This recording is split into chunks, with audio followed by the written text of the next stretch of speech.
everybody, Alan Barnoski here with a lesson for Acoustic Guitar Magazine, and today we are looking at two solos from Billy Strings on the song Way Downtown.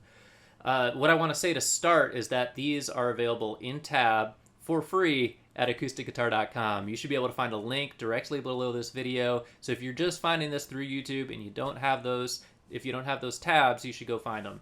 There's also a write-up that'll give you some additional background information about this song and where it comes from and that kind of thing. So what I'm going to do in this video is play through each of the examples, which are the solos, example 1 and example 2.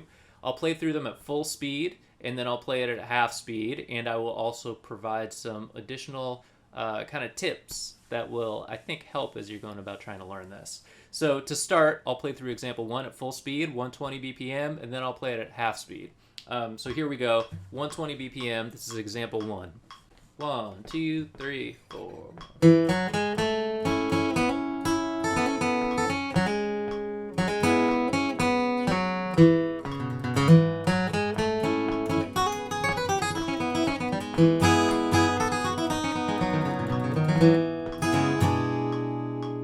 Okay, here we go at half speed.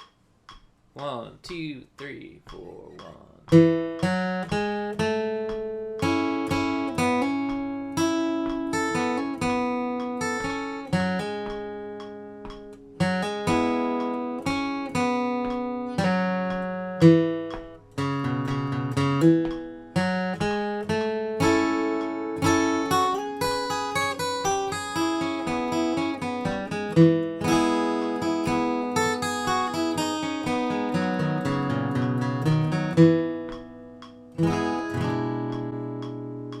Okay, so there we go. That's example 1. And there are a few things I want to talk about that I think are going to help. First, a word on the right hand. The idea here is to use alternating picking, which means using downstrokes on the beats, upstrokes on the upbeats. So if you're counting 1 and 2 and 3 and 4 and for your measure, that would be down, up, down, up, down, up, down, up. If this is new to you, that's okay. Just find the tablature, and those downstrokes and upstrokes are right there. So in the tab, it shows you where you should place each one.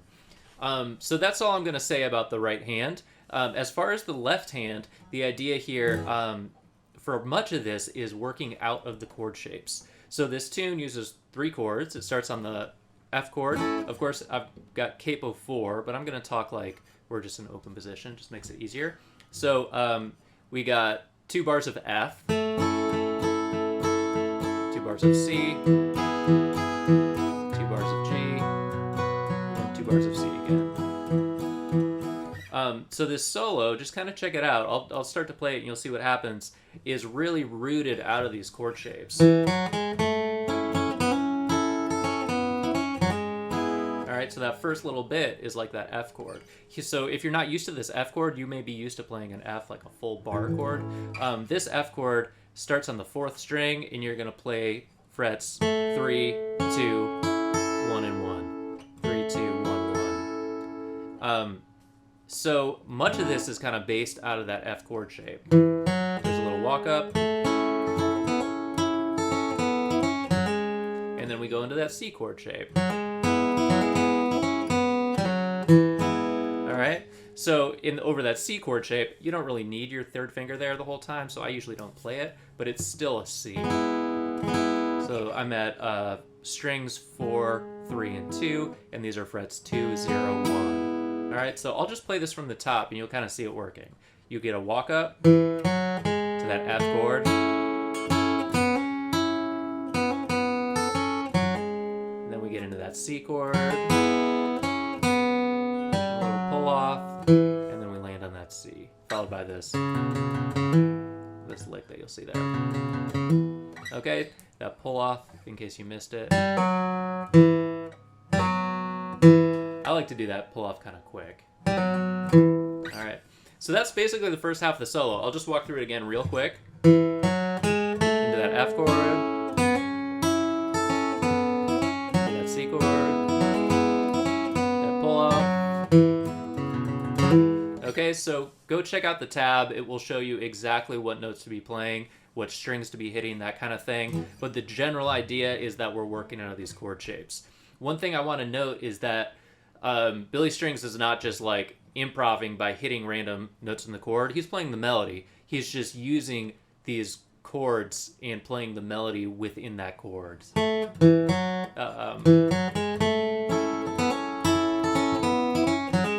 right, so that's what's going on there. And then last of all, the last thing I want to touch on this first solo are these licks at the end. And this is probably what you've been waiting for because this is the fun part. So there's this first lick. And then there's the second lick. All right, and I'll break down each of those. The first lick you can think of as actually like two mini licks that are combined. So I'll play the whole thing. You can really break that up into two little sections. That's just a great lick on its own. That's the first half. In the tab, this would be measure 10. And then that's another good lick just on its own. This would be measure 11. Okay? And then you can just, once you get both of those solid in their smaller form, then you can just merge them together. Okay, so to go about practicing this, I would first kind of break these into smaller chunks, get each one good on its own, and then combine them together. You can do the same thing with that second longer lick, this one. So this one starts in measure 13. You can break that again into two smaller chunks. This would be the first one. That's measure 13. And this is measure 14. So again, practice these separately. Once you get each mini lick, then you can combine them and get the full thing. All right. So that's the first solo. Okay, now we'll look at the second solo. This is example 2, if you're looking in the tab. And what I'll do is I'll go ahead and play through it again, 120, and then at 60 BPM. So here we go at 120. 1, 2, 3, 4, 1.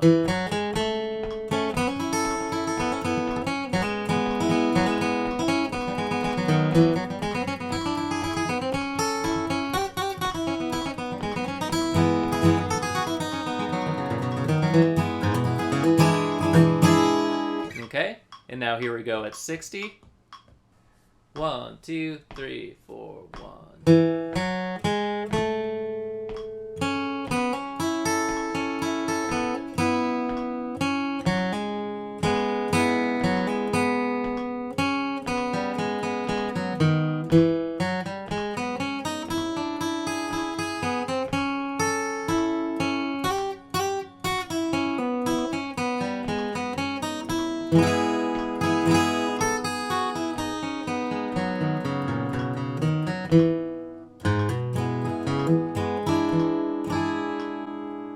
Alright, so there it is.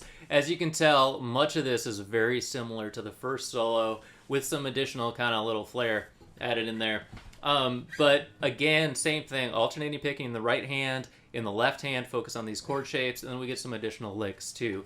One of the main differences also is that there's some cross picking thrown in. So to start, we get that same walk up, and then we, in measure, looks like measure 2, we get to this cross picking. This kind of cross picking lick, but it's still over that F chord shape.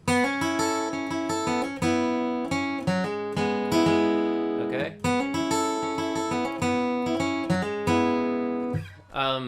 From there, we get some more of this kind of open chord stuff until we get to this pattern of licks. Alright, so that starts in measure 6. Here.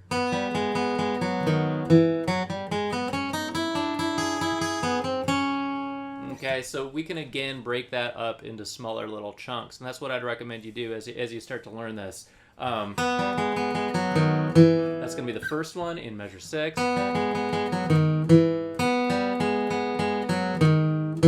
Then we move on to another lick in measure 7.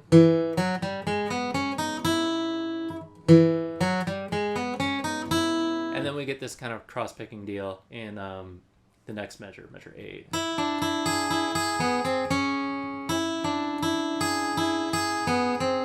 And what's going on there is that we have these 3 notes, and that's kind of like the top of a C7 chord. So not that you need to finger it this way, you should probably finger it here. So 3rd finger on the 3rd string at the 3rd fret, 1st finger at the 2nd string at the 1st fret, and then open. But you can think of that as a C7, might kind of help you remember what to do there. Then we get more of this kind of chord shape to work out of. Alright, and then this would be our last new lick. And that's in measure 11. And then the last lick is the same thing we saw in the first example. Okay, so that's the second solo. I hope this is helpful. I hope those slowed down examples help you out, and that walking through it hopefully helped in some way too. If you have any questions, I'd love to be able to hear from you, so please get in touch with me. You can drop a comment below. You can find my email and send me a note.